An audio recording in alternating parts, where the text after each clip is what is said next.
record on this. There we are. All right, so we're recording. Today I wanted to talk about the seller's net sheet. And I know, Ryan, you glanced upon it in your class last time. I've updated it a little bit, and I wanted to get into the inner workings of it so that you can most effectively use it for your sellers. I also wanted to talk about certain pricing strategies, and then also having difficult conversations about money. And we often have to have difficult conversations about money with our sellers. So this is one of them, and this will probably also roll into the commission thing. And Jenny and I have a good example of that here in a moment. So this is in your emails right now. Amber will send it around with the recording of this. This is an Excel spreadsheet. For those of you that know me well, you know I hate math and try to avoid it at all costs, but also I really enjoy a good spreadsheet. So this is sort of the art of the spreadsheet, with Jeremy conquering his fears with math. So back in the day, when I got started in real estate, when we would turn in a listing, we had to have the seller's net sheet as part of our packet to turn into the office. We've gotten away from that in recent years. I've always done it because the seller needs to know what it looks like at the end, right? And we're in a better situation today than we have been in recent years, because a lot of sellers have a lot of equity. So they're not worried about, am I going to make money? They're looking at, how much money am I going to make? Those of us, John, that we came through 08 and 09 and all those crappy years, we've seen sellers that had to buy their way out, right? There's a story of a guy here in Virginia Beach, a lawyer that lived in Shadowlawn, that allegedly brought over $100,000 to closing to buy his way out of his house. It just goes to show you, lawyers aren't as smart as everyone thinks they are. So the seller's net sheet is great because, as I like to tell my sellers, if this move doesn't make good financial sense for you, then maybe we need to reconsider, right? Because, I know I can sell the house, but can you afford to sell the house, right? I have sellers right now, they're looking to clear a certain amount so that they can apply that to the next property. So I had to reverse engineer the net, the bottom line to the seller, to say, okay, well, then we have to price it here. And does that price that we need to price it at fit in with the market, right? Thankfully, it does in that situation. Sometimes it won't. So very simply, this can be opened up in Numbers or in Google Sheets and save it that way if you'd like. I'm still sort of old school and suffer through Microsoft. So even though it's white, you still have cells in here. So you can just double click in the cell and type in the name. And then here, that's one, whoops.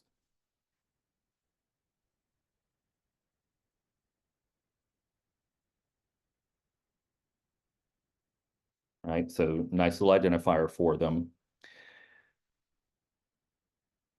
The cells here, what I typically do is I will do 3 different prices in the pricing scenarios, and then I'll reserve this 4th column for when we get an offer. Now, those of you that understand Excel and how to use it, you can keep adding columns if you need to. So if we get back to that space where we have multiple offers, you can add more columns. And then what I'll do, so specifically when we get an offer over here, I will highlight the column, so there it's green. And then when I fill it in, I'll make it bold. So it's like, okay, this is the Johnson offer that we're considering, right? And this allows us then to adjust numbers, say, okay, well, they're asking for everything under the sun. If we adjust the numbers, maybe not give them the full closing costs they're asking for or whatever, then we will, adjust it that way. So with pricing, so somebody give me a price of a property that they're working with right now. 550. 550. So let's say when Ryan does his CMA, like the price is 550. That's the magic number, right? Now, if it goes over that in a multiple offer scenario, great, right? We're already ahead of the game. But just because, oh, sorry, it's not on, hang on. Thank you, Jan, for letting me know. I forgot to share my screen. So change our captions. Where is share? Share screen. Here we are. Microsoft Excel. There. Now we should see it. All right. So let me move this little thing out of the way. There we are. So again, sellers, estimated net proceeds to sellers, seller's net sheet. I call it the pricing scenarios here for people just, when I casually mention it to them, it's like, it's your pricing scenarios, right? We're going to look at these things.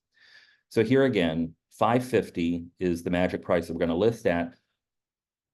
But we have seen in recent months, haven't we, that not everything sells for full list price, right?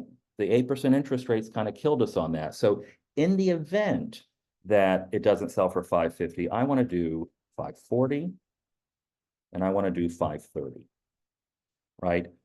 Whoops, 53,000. I'll buy it at 53,000. So, Exactly. Take two, they're small. So if you look here, so watch this column here and what happens with the numbers. So if I change this to 600,000, 6 million. too cheap or too expensive. So the numbers auto-calculate, right? So I've done the math for you. There are formulas in here. You don't have to worry about it. You're welcome. It is a wonderful form. I don't know how you can actually do any transactions out of it, you know? It is an indispensable Mhm. tool. All right, so 550 is our magic sales price. That's what the market says is the magic number. Closing fees. Now, I want to explain to you how I explain to the sellers and why some of these numbers look the way they do. So closing fees includes preparing the deed, settlement fee, release, courier fees, things like that. Some of these fees are like $30. Some of them are several $100s. With all of the figures on here, I like to use what I call artificially and purposefully high estimates, right? What does that allow us to do when we use those high estimates? Yeah. You look like a hero in the end when you get an offer and you start tightening these numbers up, right? Because more than likely that number for $799 is going to be closer to 600, 699, Yeah. So it's like, all right, they're already saving $100. Jeremy's a rock star. Yeah. The numbers that don't change or that are not inflated are transfer charges, which is $1 per thousand of sales price. That's flat. And the regional transportation improvement fee. And this is just for Hampton Roads. So if anyone's tuning in for North Carolina or whatever, adjust as necessary. Sorry. Go ahead. Is that, like, how far does that go out? Like, does Williamsburg get that, or? I don't know. I'll have to check with the Williamsburg. Suffolk absolutely does get it. Typically, I think it's the 7 cities primarily. But I'll have to verify to see how far out it goes. But here's the thing. Add the line in for Williamsburg or Franklin or wherever you may be. And if it doesn't get charged, hey, look, we just made another $330. John Frederick's a rock star. Love him. Lender charges. Oh, and you can see over here, I've put in numbers for lines because, you're sending this as a PDF more often. And I'll show you how to create a PDF with this later. But I've put in line numbers here so that somebody says, well, this line that says that's that and the other, I don't know, what line are you on? I'm on line 4. Okay, let's look. Line 4 is lender's charges. This is a carryover from the old seller's net sheet from like 20, 25 years ago. Lenders used to charge various fees to close out a mortgage.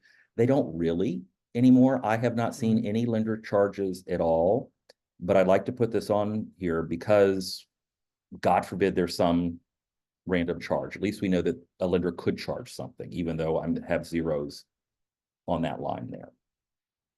Seller assistance for purchaser, negotiable, I say. Closing cost assistance, CCA, right? How often do we talk about CCA, right? Brian Buffini says not to use inside language on the outside, right? So we start talking about CCA and comps and things like that. And we've gotten used to that. And a lot of sellers in the marketplace know that language, but we have to be careful about, if we say CCA, what does that mean?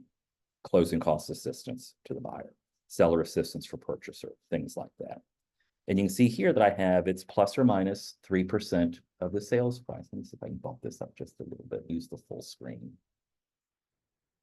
There we go. Now we're in living color. So here, I've already have it as 3%. Now, even in 2020 and 2021, I had this line in there.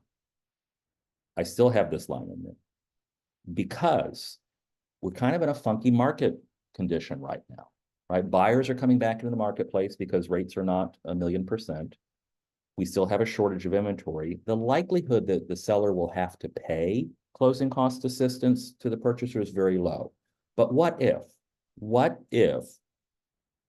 your house is sitting there on the market and we have a buyer come along, they're willing to pay the asking price or maybe a little bit more, but they desperately need closing cost assistance. This is the only buyer that you have.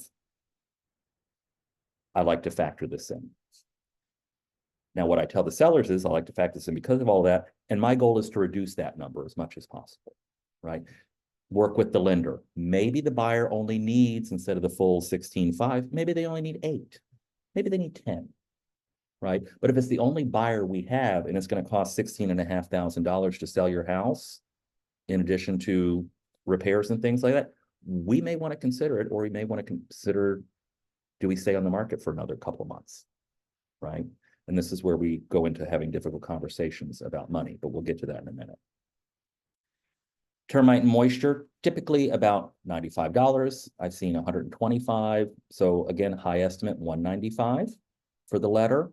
Now this doesn't include treatments and repairs, right? Because that says right here, treatments additional. Condo and or property owners associations documents, the resale packet. I think they max out at $395 per order. Getting up there. Yeah, They're getting up there, and we have to tell sellers now that in Virginia, you have to pay for the docs up front. Yeah, that just changed. That changed last year. And this is where VAR is working on cleaning that up, because in order to get certain other changes in the common interest communities legislation, which applies to condos and HOAs, we had to give up on that. Now, most of these companies have like a third-party payer link that you can send. So we can go in, order the docs, and then from the system, send a link to our clients, say, okay, you got to go order your docs right now. Please, please, please have your clients pay for that. If for whatever ungodly reason you pay for it, get it in writing from the sellers that they will reimburse you at closing, and then turn that over to the closer. Turn it in with your contract when you turn it in, turn it in with your listing agreement when you turn it in. Because I don't want you guys to be out $500-600. One other point to make with that is sometimes there are 2 associations per house. So like Castleton, for example, you Oh, have the yeah. one, the overall one, and then you have a village one. So, you know, if it's $395, if that's what they cap out at, well, guess what? You're gonna probably pay another $100, $100 for the other one. Right. Yeah, same thing. Yeah, there's a lot of dual associations. Kiln Creek and Newport News is another one. West Neck Condos in Virginia Beach is another one. Yeah. So if you know that it's a dual situation, you may want to bump that number up. So we could even do that. Let's say that's one of these, and we'll just go $795. Right? Cost of doing business. Yep. Broker's fee. So I've had this split apart as 3 and 3 for a number of years. This may be where we have to, again, have some uncomfortable conversations about money with the seller. Try as best you can to get 3% on the list side. Try as you can to get 3% on the selling broker fee side. Sellers are going to ask you, they're starting to ask, why do I have to pay the buyer's agent? We can tell them that with as many VA loans that we have around here, the VA will not allow the VA purchaser to pay the commission. So according to Rain's numbers last year, 37% of all purchases in Southampton roads were VA. Do you want to exclude a little more than 30% of the market, or a third of the market, by not offering commission or full commission to buyer's agents. Um. Yeah. I'll let you in on a little secret. I just signed a 4% or a 7% commission recently. Good for you. 4% for me, 3% for the buyer's agent. 4% for me because it's a mess and I'm having to do a lot of project management. And I sold them to them. It's like, all right, you know, you guys live out of town. You haven't lived in this house in 6 months. We got some work to do. For 7%, I'll manage it and take care of everything, and you pay the bills for it. Or I'll give you a list of people and you manage it from Texas. You know, I said, if you hire a contractor, this contractor is going to add 15 to 20% on top of what he's charging you to cover his fee. So they went for it. Now I'll let you in on another little secret. There's our broker flat fee, $3.95. Anything you charge over $3.95 comes back to you as a pass-through. Johnson & Burge charges $4.95. We've always charged $100 more than what the company has mandated. Gosh, 10 plus years I've been doing this. So our form says $4.95 and we get it. Now what's $100? Nothing. It's, you know, maybe a meal out, but in all of this, it doesn't matter too much based upon what you are on commission or what your sellers are paying. But for me, it's also the principle of, I see other agents in our company going, oh my God, the flat fee, oh my God, it's the worst thing ever. I can't, no one wants to pay it. I'm like, really? I've been charging $4.95 or $100 more than our flat fee for years. And the only time that I've had to pay the flat fee myself is if I forget to turn it in. And that happens like maybe once a year. Yeah, but see, but now I have a cushion, right? If I get $100 for every transaction and I forget to turn in a flat fee somewhere, like, you know, oh, well, oops, my bad. Question. This is, and I know we're gonna get to that in Mhm. these conversations. I think the most misleading thing that I'm hearing other people say, as soon as they say it, like, that's wrong. The seller isn't paying, we're paying. The seller's paying us the 6%. The listing And firm, so, right, they're paying the listing firm. What we do with that is we share it with the seller. Right. So, for what I hear over and over in these little short videos is, unless you've been living under a rock, you know, the seller no longer has to pay the buyer's commission. Well, they never did. Right. That's like my answer, Right. but okay. the story has been distorted Yeah, because very much. the lawsuits are kind of nebulous and it's been presented inaccurately. So you could actually put listing broker fee 6% and. You could. I'd like to be transparent. Okay. But here's what happens if you need to change it. So let's say they're going to give you 5.5%. You're going to work for 3 on your side. So you would come in here, and just change this to 2.5. But that's just text. When you go over here, now look up here, see this little line here at the top, just up here. This is your equation, right? So, and it's very small, I know. But so it's equal 0.03 times C11, which is the price cell. So we would change it here from 3 to 2.5. No, that's right. And that changes the price there. So I have this, so the $3.95, say you charge $4.95, so that extra $100 goes to you, or? It's straight pass through. It's a bonus, goes right to you as the agent, the full $100. And you don't have to do anything with long and so they already know. When you turn in your case sheet, in the notes to office Mhm. segment, just say $4.95 flat fee or whatever you're charging. Right? And Amber and Kat will make sure that accounting marks it and gives you that $100 pass through. Something recognized as part of your closing, and I never have an issue with them. Yeah, right? Yeah. But, you know, right. Yeah. I said As long as you every- believe in it, Sure. they're in it. It's like, you know, I can't change it. This is what the company charges.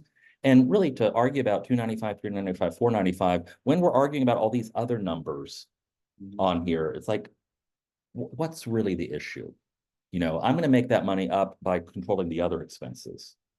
Kind of Now, thing. my question will be on the broker flat fee sheet, it says $3.95, right? Use the one from Maryland. The one from Maryland is $4.95. Okay. All right, miscellaneous. Line 10 here, miscellaneous, repairs, well and septic if applicable. This is just a made-up number. Right?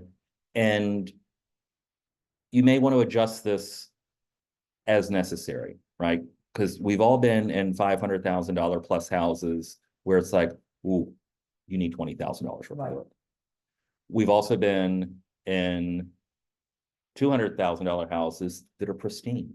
And you probably expect there's going to be nothing to worry about here. So based upon what you see during the listing presentation, when you're visiting the house, you may want to adjust this. This may become $5,000. Or 25,000. But what I will say here, and maybe we should update this here, is this is what I'm expecting at the home inspection. Right? Because the one in Suffolk right now, they're spending, my 7% listing, they're spending about $25,000 paint, carpet, repairs. The big stuff is handled. The roof is good, the windows are good, the HVAC is good. But they've lived in the house 10 years. They have like 115 kids, 1,700 dogs. The house needs paint, carpet, and some other repairs. You know, so that's not in this. So. But if we go, hang on, if we go through the home inspection and they say, oh, well, you know, you missed this, you missed that. Well, we've budgeted in $1,500 for some ancillary repairs. So would you not put that 1% of paragraph 13 that they could be? You could use that as a starting point for conversation. So Okay. 1% here would be $5,500. Right, okay. As the worst case scenario, yeah. Mhm. And that's what I've been doing. And that's fine. That's fine. You could change it there. Certainly. All right, home warranty, again, optional if we have a house with some age on it. And I was just talking this morning at breakfast. We had a listing appointment where the HVAC was 12 years old, but had been serviced twice a year for the last 12 years. I have no problems with it. A buyer and a home inspector look at that system and like, oh, you know, 10 to 15 years is the average lifespan. True. But the better you take care of it, the longer it's going to last, right? How many people have ever gotten a car over 200,000 miles? I know you have, right? Because you take care of it, right? You know, if something comes up, let's take it in the shop, you know, get it tuned up every so often, right? That's what we're supposed to do. Take care of the equipment, it'll take care of you. But in that situation with the 12-year-old HVAC, like maybe we throw $600 to $700 at it for a home warranty, just to ease the buyer's mind. Here's all of our documentation showing that the HVAC has been serviced twice a year for the last 12 years. And we're going to give you a year home warranty to cover you for the first year, and then it's on you. Yeah. So these home warranties were like $650-ish. Yeah. Now I put 700 in there. So again, an artificially high. estimate. Line 12, mortgage interest. I usually ask the sellers what their monthly mortgage payment is, right? Let's say it's $2,000 a month, right? Put your mortgage payment in there, and that way, depending on where they close, because interest is charged in arrears, right? If they close at the end of the month, they're going to owe a whole month of mortgage or mortgage interest, right? So if you factor in their full mortgage payment for the month, they're likely not to owe more than that, right? Because you go from the 31st to the 1st, you're now in a new month, right? So that number may change, but we put that in there. Line 13 here auto-populates with the sum of all of these expenses. So it takes everything from here to here and tabulates it as your estimated settlement charges. So in this instance, it's going to cost them $60,000, including the CCA, commissions, all of that, to sell their home. Last one I was working with, this was their mortgage balance. So line 26, estimated payoff existing first mortgage balance. We've got to be careful about firsts and seconds and home equity lines of credit, HELOC, things like that.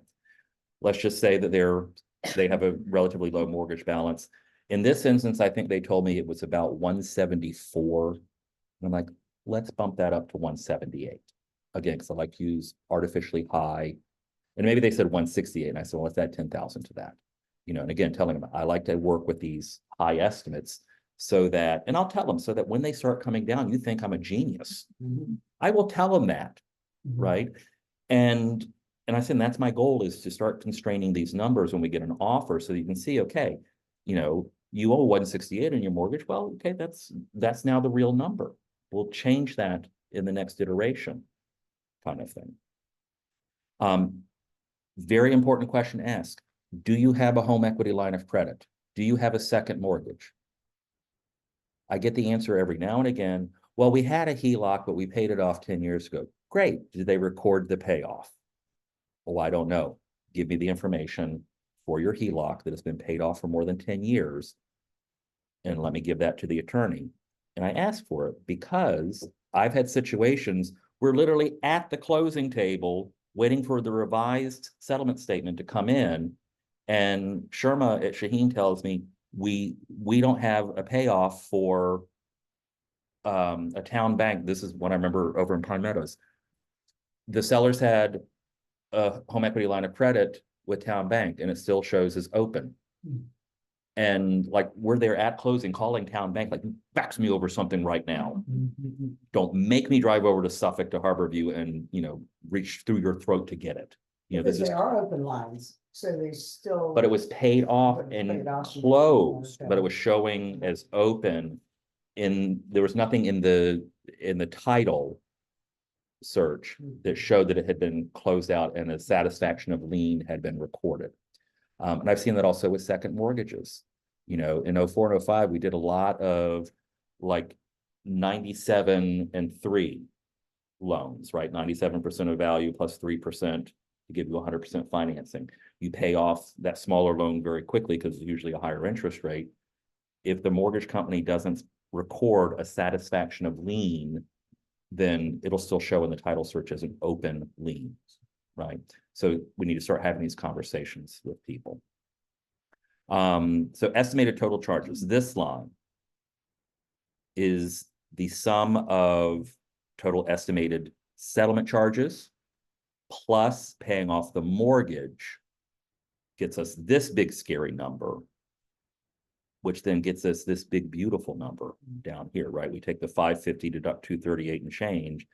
And if all goes according to plan, the seller should be netting a little over $300,000, right? And now if we look, so remember that number, 311,236. Actually, let me do this. I'm going to type it right here in this box below. And so let's say we start tightening up the numbers. They got full price. They didn't pay closing costs. $95 termite letter. If we're lucky, the buyer will pay for their own termite, but maybe not. Let's say it was no HOA. Or let's say it's only one packet, so $395. Fees are fine. You know, maybe they only had to pay $850, just maybe some small electrical or whatever. They went ahead and did the home warranty. So just by tightening up those numbers, of course, the closing cost assistance was the biggest portion of that. But it jumped, right? We're now at 332 and tightening up the number. And Jeremy looks like a rock star because I said, my job is to try and get that bottom number up as high as I can by constraining the rest of these numbers. And that's constraining the repair number, right? You know, do we need an electrician and have to pay for the man to use a license to change out a dead outlet in the bathroom? Or can we get a handyman in that just knows to connect red to red, black to black, white to white? You know, now if there's other electrical stuff, well, then maybe we need to get an electrician in so that we're doing it right. But if it's something simple, you know, maybe the ceiling fan is dead. You know, we don't need $100 an hour electrician to change out a ceiling fan, right? That's one way we control some of these expenses. So then we'll plug it into DocuSign, or was it AuthentiSign is the other one that we use? AuthentiSign, they sign and date there. Here you are, a realtor and date. And you know, you can do different things. You can make all these bold if you want, highlight things in different colors. And what I will do a lot of times is if we have multiple offers and we start going over, I'll highlight the different columns of the better offers, right? So they say, okay, the Johnson offer in green, the BLAD offer in orange, the Stewart offer in pink to show them, okay, out of the 6 offers we received, these are the 3 that are actually the better offers. So now let's just focus on these colored columns and, see what we can do to negotiate and get you the best deal possible, kind of thing. Our record, what was the house in Hampton record? How many? We had 17, 18. Something like that. Unbelievable, that is Yeah. so So crazy. that was my, So you go up to insert and columns or, yeah, I'm not really good at that. All right, I need to learn how to do so- this better. So here's the thing. So let me show you this trick. So column F here. So let's say I want to put in an offer at, say we get an offer for 575. There's nothing here, right? But if you take this and highlight this and you push shift and you go here and shift and go here, now you have the 2 columns highlighted. I think if you go edit, fill, right, boom, it auto-populates all of the formulas. Yes, it's also Control R on your keyboard if you're keyboard oriented. Also, you can select line 13 down to the total. Yeah, that one. You like that? Well, just the column with the numbers in it. Yeah, that's what we did. Oh, but you can just hit Command C and then go over. to the You, next yeah, column you could and copy do- paste. Absolutely. Yeah, I'm open. So, all right, so here's the thing, all right, so now, let's say we have 2 more offers.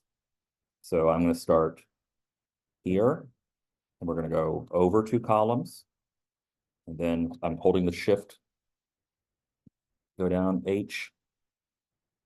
Right? And then I can do Control R or edit, fill, right. And it brings all the formatting over too. Now, if the 2 other offers may not be 575, maybe it's 565. And 557.4. Just to be weird, right? So the sales price line is the only thing that you really have to change because all these others will auto-populate. And now, of course, as you're, so say one is asking for closing costs, one isn't. One is saying, okay, well, I'm not gonna, I'll pay for my own termite. So you zero that out. And so, this is where we start to look, especially in a multiple offer situation, this is where we start to look at, does the highest dollar value on the contract make the most sense for you, the seller, right? Because all of this stuff, so the price is the big shiny thing that we look at all the time, right? All this other stuff down below here, this is what I call under the hood, right? This is where I'm getting into your old field, right? You could have the most beautiful car out there, picture perfect paint, beautiful interior. Under the hood may be a mess, right? Or you could have a totally adequate looking car, but under the hood, it's beautiful, right? New transmission, new engine even, right? And that makes a huge difference, right? If you have a Honda Accord that allegedly has 200,000 miles on it, but maybe they changed the engine out 70,000 miles ago and everything is maintained, that's a much better car than the one that's all pretty and shiny and beautiful that has a $200,000 or 200,000 mile engine on it, right? So under the hood is where we can really work some magic for our sellers. And it may come down to this bottom line of, the difference between, say, 333 and 325 based upon closing date, based upon other factors. Maybe the 325 isn't asking for a home inspection. Is it worth what is that, $8,000? Highest isn't always the best. Highest isn't always the Because best. they're gonna beat the hell out of you on those details Mhm. under the hood, yeah. So let's look at working under the hood. If it's a conventional buyer, the buyer can pay some of the seller's closing costs. Transfer tax and things like that. VA cannot. I don't think FHA can either. But if you're in a competitive situation and you're worried about a few $1,000s worth of appraisal on value, maybe say, hey, look, we'll pay $2,000 towards the seller's closing costs. Right? $2,000 up here goes a long way, doesn't it? You know, because that could also go towards repairs. Maybe the appraiser says, you know, you've got to replace the broken window panes on the front door. You know, that's closing costs, what it's going to take for the seller to close the property. Kind of thing. So that's a little trick there. Now, let's talk about difficult conversations. The seller's net sheet is a great place to start with difficult conversations, right? Because as I said before, we want to make sure this makes good financial sense for the seller, right?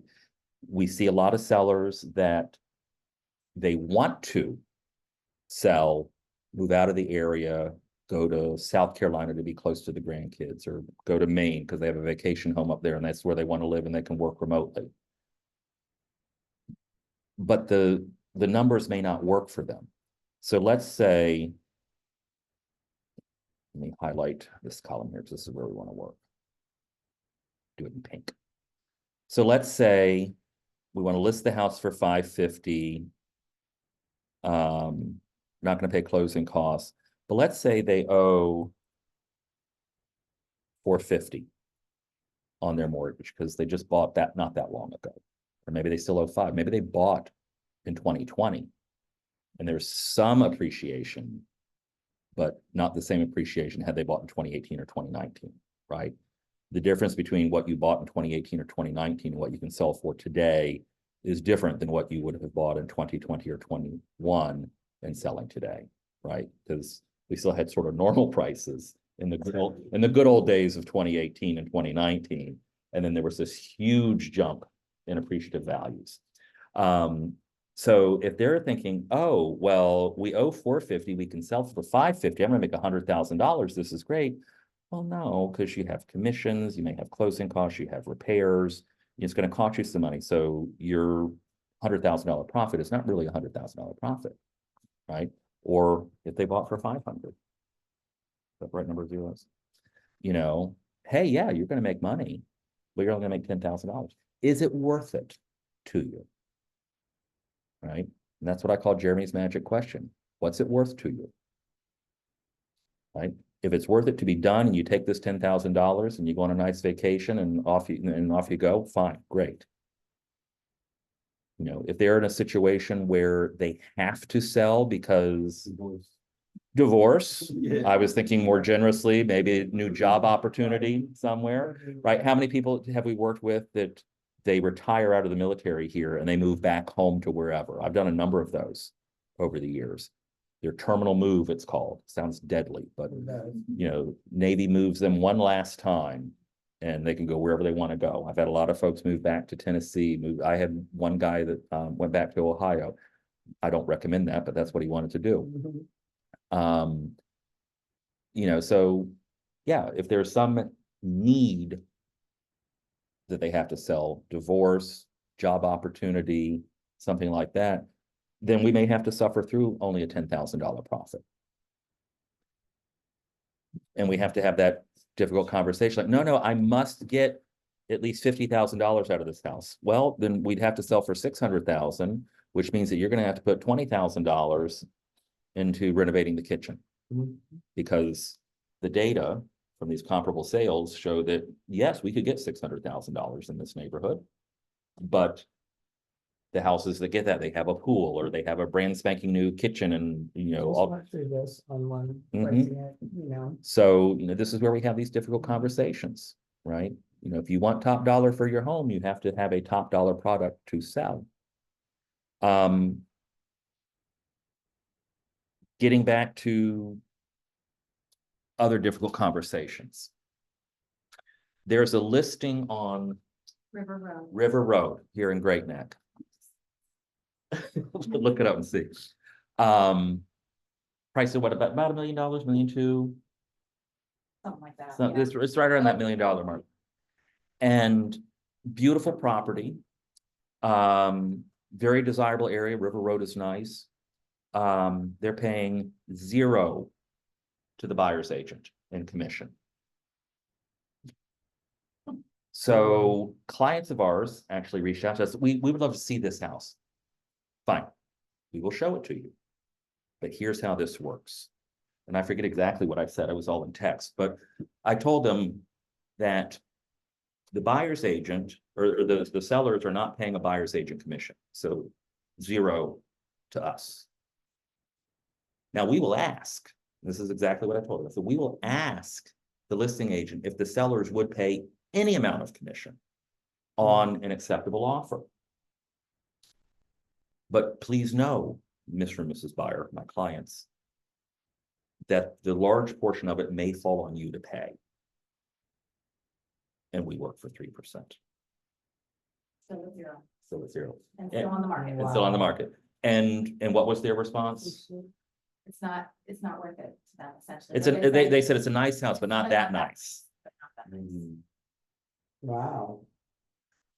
It's all a matter of how you explain things. Well, I changed that the way I start now. I'm like, look, the way I work, you're supposed to pay for my commission, but usually the seller pays for it. But it's your responsibility to pay for it. If we can get the seller to pay for it, great. You don't have to pay for it. Most cases are like that, but they're not supposed. So, and that's the way to do it too. And that's the way our buyer broker says, basically like, you know, we will take compensation as advertised in the MLS, but not less than 3%. You know, so that signifies that if we only get 2% or 2.5%, I may be coming back to you guys for the other 0.5%. I've never personally done that in 20 years of doing this, but I guarantee you, if it's anything less than 2.5, I'm going to have a conversation with somebody about, you know, I can do this, but Can't do it for free. can't do it for free. Now, those Okay. new forms that Tina's been sending, are those the ones we need to present from now on Yes. with the changes? Yes, And, are they already on rain with the changes or? I don't know. That's a question for Amber. Well, we can ask tomorrow in the sales meeting. We're gonna go over all of that. So the commission conversation is going to be important. And it may be. Now, these buyers of ours, they can afford $1 million property. They can, they're using a conventional loan to buy. So, you know, that's not a terrible question there. But we also had buyers that we referred to Melissa Dooley because they wanted to look in Elizabeth City. Sorry, John. You'll thank me for this in a minute. They fell in love with a Ryan home, Oh, Lord. and I think it was $795, Oh, my $795 is what they were paying. You're welcome. Sorry. Yeah. These kids, I just went through the same situation myself. yeah, these kids had no money at all. Like they were scraping together pennies to make this purchase. Mm. So we as a company couldn't charge them anymore. I mean, we really couldn't. I mean, they had no money. So Melissa had to work for $795 running up and down the road to frickin' Elizabeth City. So there are some times when you may have to take it on the chin like that. If you have a desperate situation, right? And that's where, you know, if this is the route it's going, call Tina, get broker approval, figure out some way forward, but just make sure that before you turn in a $795 commission check on a $300,000 purchase, that we know what's going on the backside, kind of thing. Now, the other side to that is I'm not Catholic, I'm not Jewish, but I love guilt. I use guilt very well, right? So these kids basically got a freebie. We didn't make any money off of them. We did sell their house in Norfolk, but That's a whole nother. that's a whole nother thing. They still were scraping pennies together to make that happen. But now they know that we didn't make any money on their purchase and we did all of this work. They think we're rock stars. Yeah, you represented them without, And they're gonna send all of their referrals to us, that's awesome. right? So that's why I'm not worried about any commission conversations. Because I know I can work through it. I like the way you explain it. It's like, you know, look, you as the buyer, you're responsible for paying for me. If the seller pays for me, great, nothing extra out of pocket for you. If the seller isn't paying anything, then we need to have another conversation. But getting back to this one on River Road with 0%, part of the conversation, and this is all in text, and I surprised myself, so I'm in a conference, I'm like, let's just try this and pray, send it off. I said, we'll ask. It's like, this is how it works. You may be responsible for the lion's share of paying our commission. I said, but we'll ask. And if we are in a point where this is the house and you want to buy it, I said, we will work through this together. Right? And I think that's imperative to tell your clients, like, we will figure this out together. Right? And we're going to have to figure it out with VA buyers if we're in that space. Brian Buffini has his bold predictions, right? And we're doing a Brian Buffini Facebook Live at 1 o'clock today, right here in this room, same bat time, same bat channel.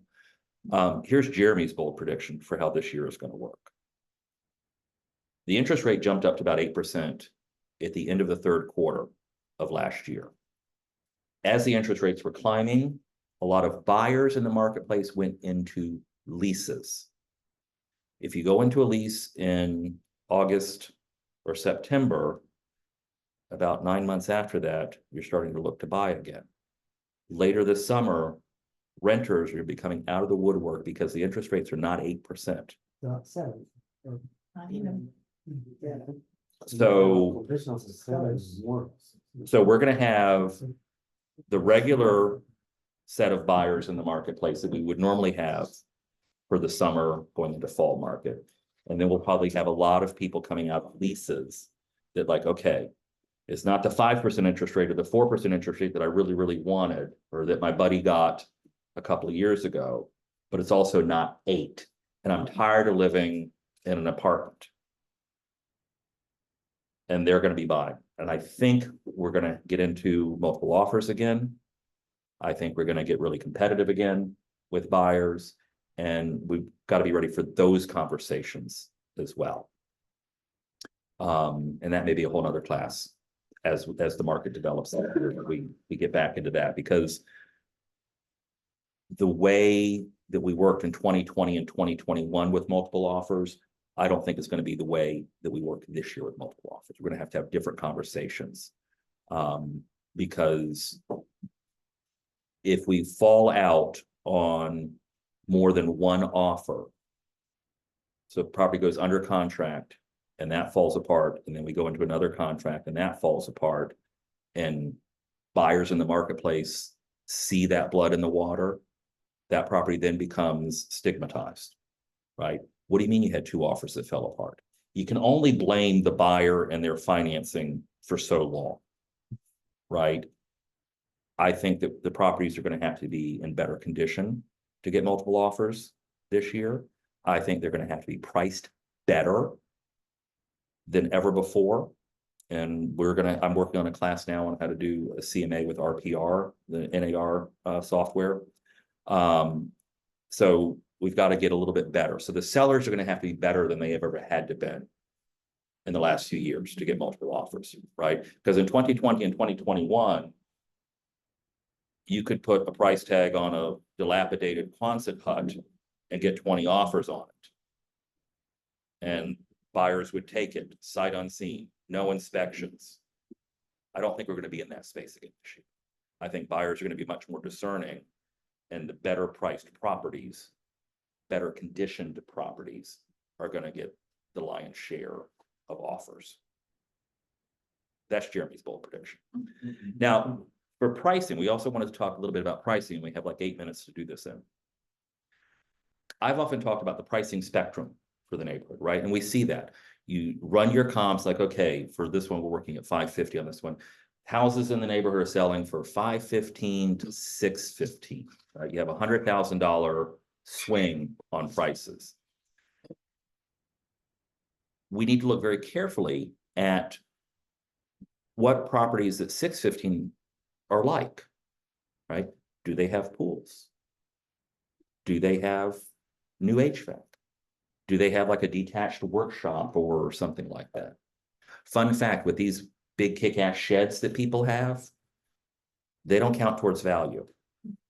If it's not on a fixed foundation, it cannot be counted as anything valuable for the real estate. I had one in Lake Placid a number of years ago. Enormous. It was at least the size of a two-car garage with a nice little loft area up above. But it was on blocks on the ground.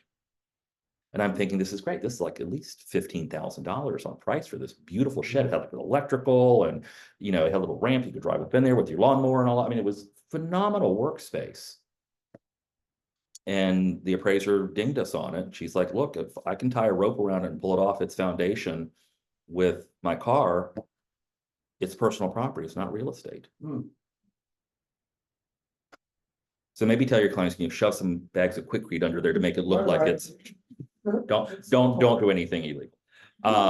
But just be advised, they could have this beautiful workshop out back, but unless it's on a fixed foundation, it's not gonna, now the buyer will have value in their mind for that. So, ooh, I want this because it's a nice man cave. It's a nice workshop. It's a great place to store lawn equipment. It's a great place to send the kids to get them out of my hair, and maybe they'll cut each other's heads off with the Sawzall. I don't know.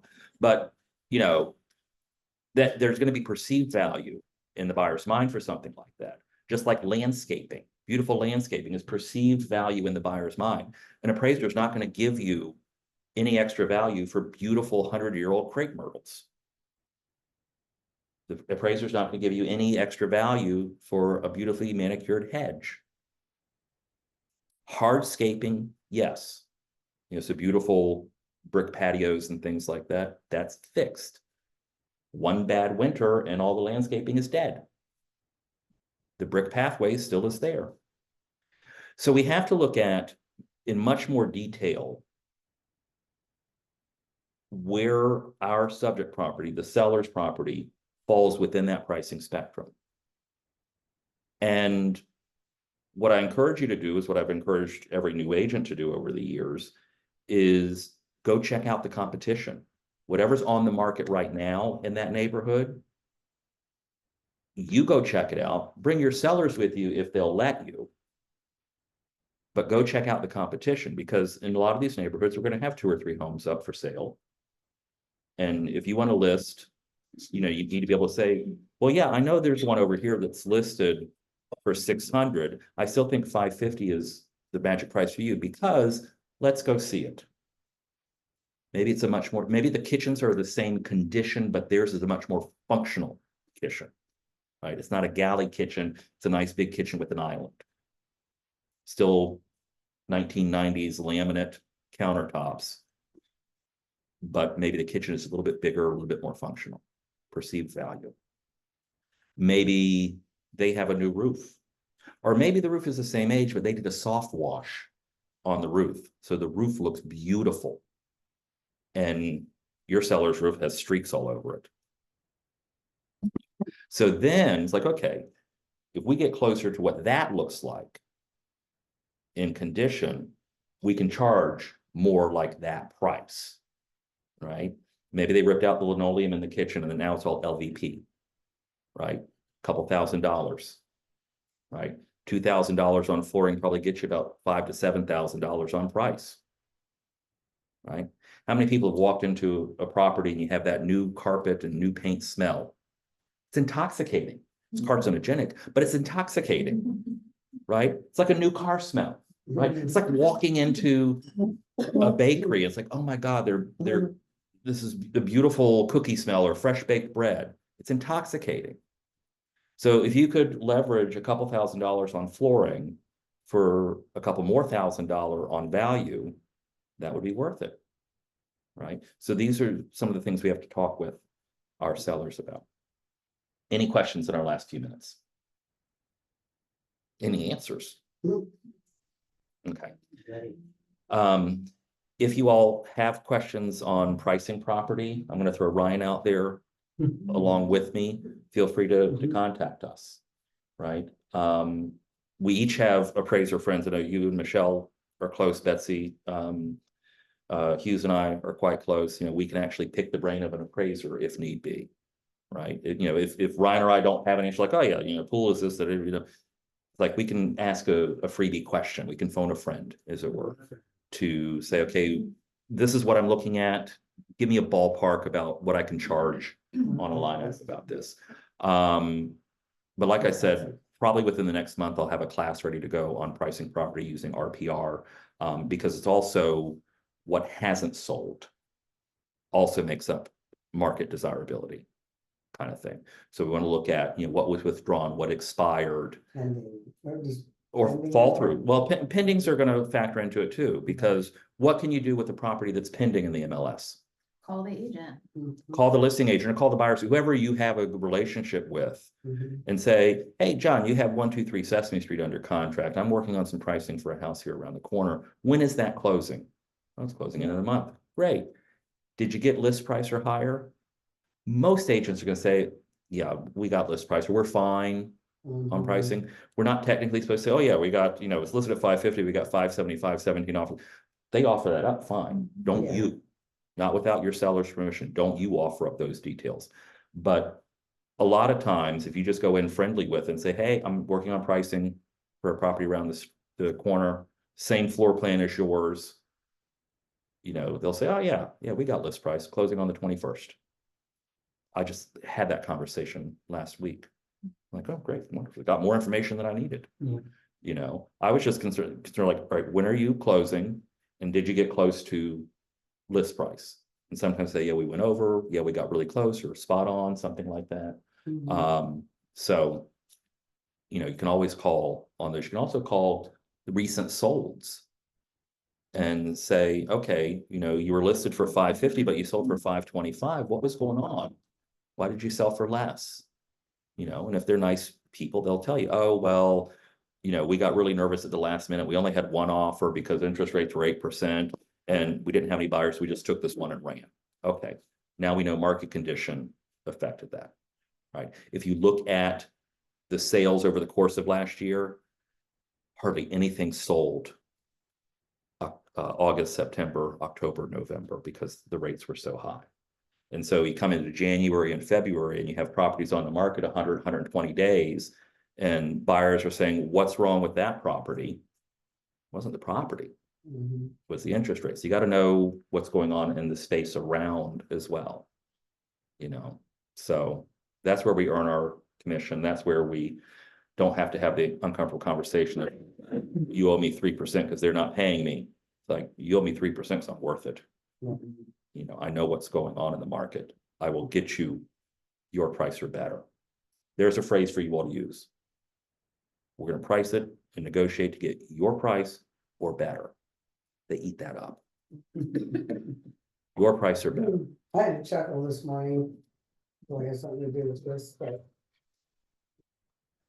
Somebody puts, oh, I used to be an agent. So I'm looking for a FISBO. And we'll just go through an attorney. I thought, oh, so nobody's represented. Is Mhm. basically what you're saying. but- And they Just they know scroll down. enough from their having a license 20 years ago to be dangerous. And they're not really allowed to do that. They're not licensed, so Well, when it's your Right. personal property, when it's a personal residence, if she's reaching out to people saying you don't need to pay commission, just call, yeah, I just want to buy it, please buy it. Mhm. And you'll save all that commission, that's exactly what she said, so which was. let's as we're winding up here, and I know we're over just a minute, let's talk about FSBOs for a second. Nationwide, FSBOs comprise less than 10% of the market. Let's just call it 10. Mhm. Half of those are family sales, Right. right? Mhm. Mom and dad pass away and the estate, the other children in the family sell it to one of the other brothers or sisters. Or we had this happen, I don't know, Jan, was it last year, the year before? The son and his family bought mom and dad's house, the big house that the son grew up in, with acreage and things like that. And mom and dad bought a little tiny house down the street. You know, they wanted to downsize. They didn't want to take care of 5 acres anymore. You know, we were totally out of that. I gave them a little bit of advice on pricing and said, here, go talk to the attorney. That was a family sale, FSBO. So when people are talking about, oh, you need to, you know, market to FSBOs and things like that, go for it if you want, but know that practically speaking, you're chasing 5% of the market. If that. Quick question. How do you turn the Excel into a PDF? I'll never done that. Oh, yes. All right. Good question. Thank you for reminding me. So let's go back to this. All right, so there we have it, and I'm just gonna leave it as it is. So the easiest way to do it is File, Print. And this is already set up, the document that you have in your email is already set up to print on one page, and you'll notice here in a minute that it doesn't have all the columns over here. So sometimes from your print dialog box, you can go here and maybe have print to PDF. On Apple, you have this button down here. If you hit the little caret, you can open in preview, save as a PDF. I just save as a PDF. And we'll just go with it. And now I will close that, go here. And open it up. Come back to Zoom so you all can see, share screen. And So you can. yeah, yeah. So this way you can then upload it into AuthentiSign or DocuSign or whatever and have them sign it. I also, just as a good standard of practice, when the sellers are deciding on an offer, I'll redo this net sheet again with the offer calculated in there, and maybe up here, I'll say Johnson offer, and then, highlight it in a color to say this is what you're agreeing to. And then when they're signing the purchase agreement to make it a contract, I'll have them sign it again so they can say, well, you didn't tell me I was only going to make $333,000. I thought I was going to make $380,000. You signed it. We talked about this. Always have as much in writing as you can, preferably with signatures, because that's what's going to hold up in a court of law. I always talk about it. We have to go before Judge Judy or Judge Steve Harvey or whoever is the judge of the moment. Used to be Judge Wapner, but only what, 2 or 3 of us in the room remember. So we want to make sure that everything we have is defensible. Okay. All right, I'm going to turn off the recording. We are done. Thank you all for playing along.